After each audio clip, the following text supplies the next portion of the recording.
نفع نقصان اللہ کے ہاتھ میں، خوشی اور غم اللہ کے ہاتھ میں، زندگی اور موت اللہ کے ہاتھ میں۔ اس اللہ کو پہچاننا ہے۔ اور یہ اللہ پاک فرماتے ہیں کہ میں نے اس کائنات کی تخلیق کی ہے، یہ کائنات میں میرا پیدا فرمایا اس لیے کہ اس کائنات میں میری ذات کی پہچان کرائی جائے۔ اللہ فرماتے ہیں ہم لوگوں کا کام اس میں یہ ہے کہ میری ذات کی پرچار کرائی جائے، میرے ذات کو پہچانا جائے، اور پہلے میری ذات کو یقین کرو۔ اللہ پاک فرماتے ہیں کہ مجھے اس طرح پہچانو جس طرح میرے ہونے کا حق ہے۔ اللہ پاک فرماتے ہیں کہ جس طرح میرے ہونے کا حق ہے اس طرح پہچانو۔ اپنی اس چھوٹی مائنڈ کے مطابق مجھے نہ پہچاننا، ایک چھوٹی سوچوں کے مطابق مجھے نہ پہچاننا۔ میں وراء الورا ہوں، اللہ پاک فرماتے ہیں۔ اللہ پاک فرماتے ہیں میں بادشاہوں کا بادشاہ ہوں۔ کتنے بادشاہ گزرے، قیامت کے دن فرمائے گا اللہ پاک کون ہے، اعلان کرے گا ہے کوئی بادشاہ، قیامت کے دن فرمائے گا اللہ پاک اعلان فرمائے گا۔ تو اللہ پاک فرماتے ہیں کہ مجھے اس طرح پہچان اس طرح میرے ہونے کا حق ہے۔ اس لیے حدیث میں آتا ہے کہ جیسے گمان رکھیں گے اللہ سے ویسے ہی معاملہ ہوگا، جیسے گمان رکھیں گے ویسے ہی معاملہ ہوگا۔ اب میرا اور آپ کا گمان کیسے اللہ پاک سے؟ اب اللہ جل جلالہ وہ تو ابراہیم علیہ السلام جانتے تھے، موسیٰ علیہ السلام جانتے تھے، یوسف علیہ السلام جانتے تھے، اور میں اور آپ یقین کرے اللہ وہ اللہ ہے۔ اللہ وہی اللہ ہے جو ابراہیم علیہ السلام کا اللہ تھا، جس میں آگ نے حفاظت فرمائی تھی ابراہیم علیہ السلام۔ یہ اللہ وہی اللہ ہے جس نے موسیٰ علیہ السلام کی دریافت میں حفاظت فرمائی۔ یہ اللہ وہ اللہ ہے جس نے یوسف علیہ السلام کو کنویں سے نکالا بادشاہ بنا دیا۔ یہ اللہ وہ اللہ ہے جس نے یونس علیہ السلام کی مچھلی کے پیٹ کے اندر حفاظت فرما دی۔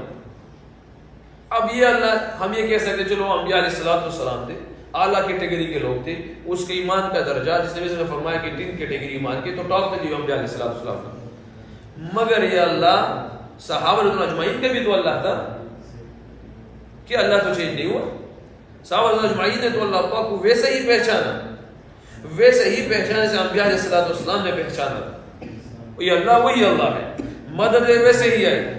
حضرات فرماتے ہیں کہ 12 سفر اللہ کے شما فرمائی، صحابہ نے 12 سفریں سمندروں پہ کی ہے، 12 سفریں سمندر پہ کی ہے۔ اور پھر فرماتے ہیں کہ آخر صحابی فرماتا ہے کہ ہم نے آگے والے جو گھوڑے تھے ان کے نیچے سے جو چلنے سے دھواں تھا وہ بھی ہم نے خود دیکھا۔ تو یہ اللہ وہی اللہ ہے جس نے انبیاء علیہ السلام کی مدد فرمائی۔ تو یہ اللہ آج بھی وہی اللہ ہے۔ اگر میں اور آپ اس اللہ کو جانے جو ابراہیم علیہ السلام کا اللہ ہے، یہ اللہ جو موسیٰ علیہ السلام کا اللہ ہے، یقین کرے وہی چیزیں میرے اور آپ کے پاس، سارے معاملات ہمارے ٹھیک ہو جائے، ہماری زندگی ٹھیک ہو جائے، ہمیں پتہ چل جائے، ہمیں اپنی بیوی کے حقوق کا پتہ چل جائے، ہمیں اپنے بھائیوں کے حقوق کا پتہ چل جائے، ہمیں اپنے بہنوں کے حقوق کا پتہ چل جائے، ہمیں پڑوسیوں کے حقوق کا پتہ چل جائے، ہمارے اوپر یہ ہمیں پتہ چل جائے کہ اسرائیل والوں کا کیا حقوق ہے، امریکہ والوں کے کیا حق ہے ہمارے اوپر، بنگلہ دیش، سری لنکا، افغانستان والوں کے کیا حق ہے ہمارے اوپر، اس کے لیے ہم دعائیں کریں گے، پھر اس کے لیے ہم بیٹھیں گے پھر کونے میں جا کے۔ ہماری لائف پھر ایسی نہیں رہے گی، اپنی ذات میں ہم نہیں رہیں گے، صرف ہمیں پتہ چل جائے۔ اگر ہم اللہ کی ذات کو پہچانیں گے تو ہمیں پتہ چلے گا، ہمیں اپنے بھائی کا پتہ چلے گا، اس حقوق کا، ہمیں دوسرے مذاہب والے لوگوں کا پتہ چلے گا کہ اس کا میرے اوپر کیا حق ہے، یہ میرے لیے کیا کر رہا ہے، میں کیا کر رہا ہوں اس کے لیے، آج تک میں نے دعائیں کی ان کے لیے، یا میرے معاملات ایسے تھے، یا میرا ایمان ایسا ہے جو میری ایمان سے تاثر ہی نہیں ہو۔ نبی علیہ السلام نے اپنے اخلاق سے جتنے بھی درجات آئے ہوئے ہیں مسلمانوں کو اسلام لینے کے لیے، وہ اپنے اخلاق سے تھے۔ میں اور آپ اپنے اخلاق دیکھیں کہ آج ہمیں لوگ دیکھ کے اسلام سے جا رہے ہیں، اسلام کے پاس آ رہے ہیں، بس قیامت کے دن اگر میں اور آپ کسی کی رکاوٹ کا سبب بن گئے، کوئی ہمیں دیکھے ہو کہ یار یہ مسلمان ایسے، یہ مسلمان ایسے ہے، پھر ہم اللہ کو کیا جواب دیں گے؟ قیامت کے دن اللہ کو فرمائیں کہ میرے دین کے لیے کیا کیا ہے، میرے دین کے لیے کیا کیا ہے؟ ہمارے پاس، ہم میں سے کس کے پاس کیا جواب ہوگا؟ اگر خدا نخواستہ میں اور آپ بھی رکاوٹ بنے ہوئے، کوئی اللہ پاک اس دین اسلام میں لانا چاہے اور مجھے دیکھے کہ یار یہ مسلمان ہے، یہ مسلمان اس مذہب میں آ جاؤ، اس لیے کہ اس کو تو دوسرے کے حقوق کا نہیں پتا، دوسرے کے درد کا نہیں پتا، خود کہاں پہ بیٹھا رہتا ہے، خود کیا کیا کرتا ہے۔ اس لیے اپنی زندگیوں کو چینج کریں، اپنی زندگیوں کو چینج کریں، اپنی زندگی کا مقصد پہچانیں کہ ہمارے اس دنیا میں آنے کا مقصد کیا تھا۔ بیسیکلی زندگی کا مطلب کیا ہے؟ یہ انتظار ہے، زندگی کا مطلب انتظار ہے، اور کس چیز کا انتظار ہے؟ موت کا انتظار ہے۔ دنیا میں جتنے بھی مذاہب، جتنے بھی لوگ آپ کو ملیں گے، مختلف مذاہب والے ملیں گے، کوئی اللہ کو مانتا ہے، کوئی نہیں مانتا، کوئی سورج کو پوجتا ہے، کوئی درختوں کا کوئی مختلف آپ کو مذاہب ہی نہیں مانتے، مگر جتنے بھی دنیا میں لوگ ہیں کوئی بھی ایک چیز سے انکاری نہیں ہے، سب کے لیے متفق ہے، وہ ہے موت۔ ہر کوئی مانتا ہے کہ موت تو ہے ہی، کوئی موت سے انکاری نہیں ہے۔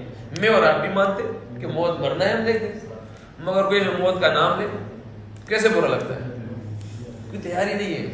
اور یہ کہ خواہش ہوگی کس دن موت آئی کہ میں نے اسرائیل علیہ السلام کو دیکھنا ہے، کس دن موت آئی کہ میں نے اللہ جل وعلا کے حضرت دربار وہ غیبی چیزیں دیکھنی ہے، کس دن وہ موت آئے گی جو میں قبر میں جاؤں گا، وہ میرے جنت سے کھڑکیاں کھلے گی، جس دن قبر میں جاؤں گا میری قبر کھلے گی، وہ سارا نظام۔ اب وہ ایک خواہش ہے۔ اب یہ خواہش ہے کہ کس حالت میں، اللہ معاف کرے میں بول بھی نہیں سکتا، ہم کس حالت میں اس ٹائم، جو موت پکی ہے، موت پکی ہے، آنا کیسا ہے اور جانا کیسا ہے۔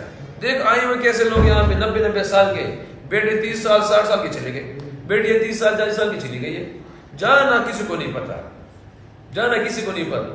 وہ ہمارے اسلام آباد کا ہے مولانا عبد اللہ صاحب فرما رہے تھے، ہم ایک جگہ پہ گئے تھے ہم، تو ہم ایک مسجد میں تھے، صبح اعلان ہوا کہ شام مغرب کی نماز کے بعد جنازہ ہوگا، فلاں شخص جو ہے نا وہ فوت ہو گیا ہے، تو مغرب کی نماز کے بعد جنازہ ہوگا۔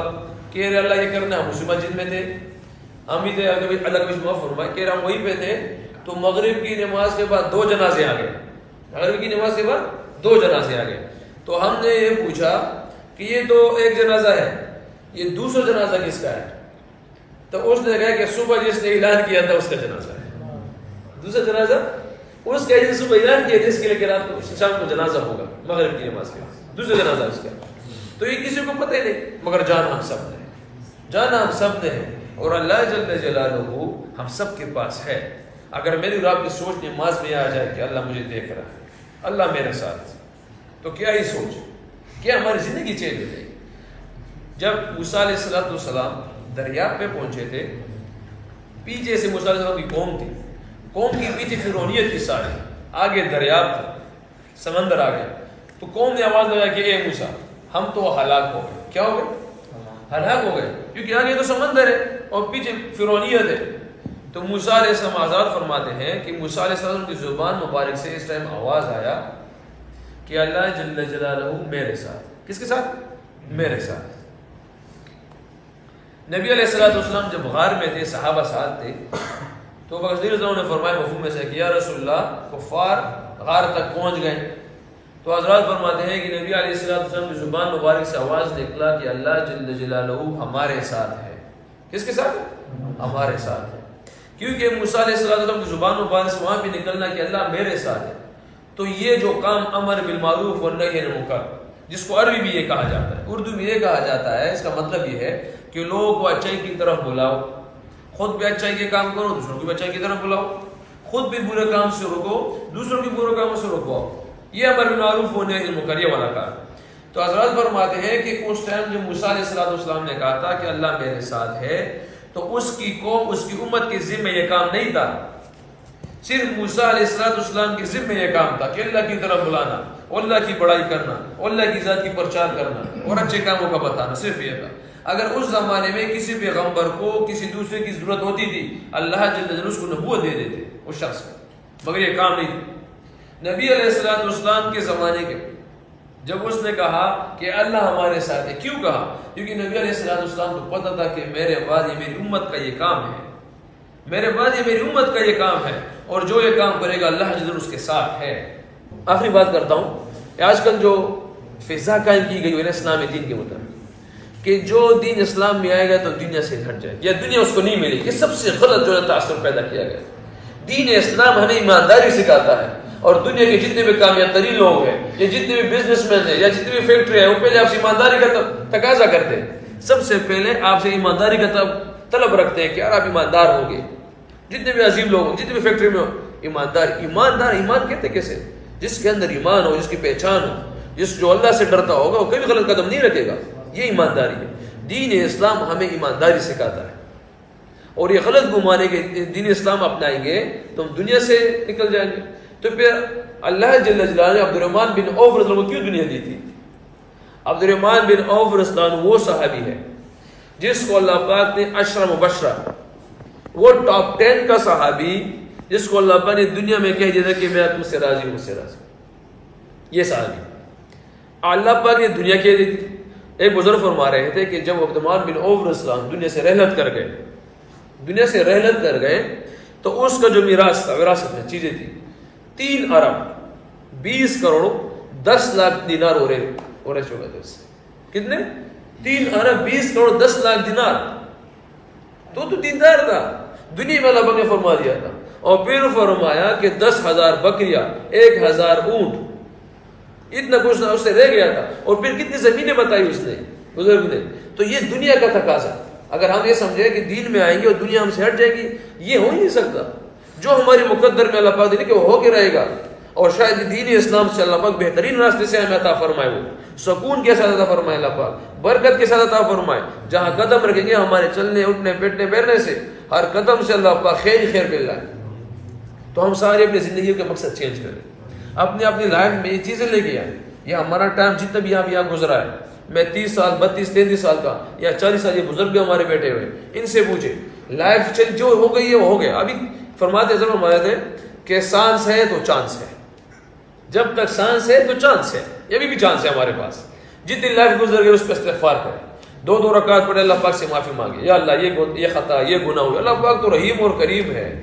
عصر کی نماز کے بعد 3 دفعہ جو استغفر اللہ لا الہ الا اللہ واتوب الیہ پڑھتے ہیں 3 دفعہ، فرماتے ہیں روایتوں میں آتا ہے کہ سمندر کی جاگ کے برابر گناہ کے اللہ پاک معاف فرما دیتا ہے۔ اور پھر میں اور آپ اس مجلس میں بیٹھے ہوئے، اس مجلس کے آخر میں دعا کے بعد اللہ پاک فرمائیں گے کہ تم سب لوگ بخش دیے گئے ہو، سب لوگ بخش دیے گئے۔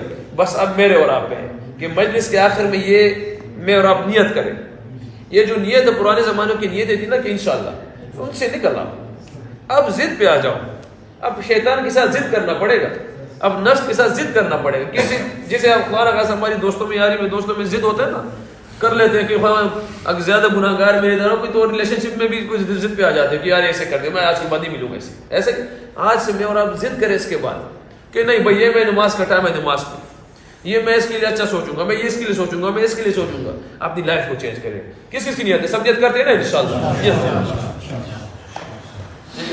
اللهم صل على سيدنا محمد سبحان الله وبحمده سبحانك اللهم وبحمدك اشهد ان لا اله الا انت نستغفرك ونتوب اليك سبحان ربك رب العزه عما يصفون وسلام على المرسلين والحمد لله رب العالمين.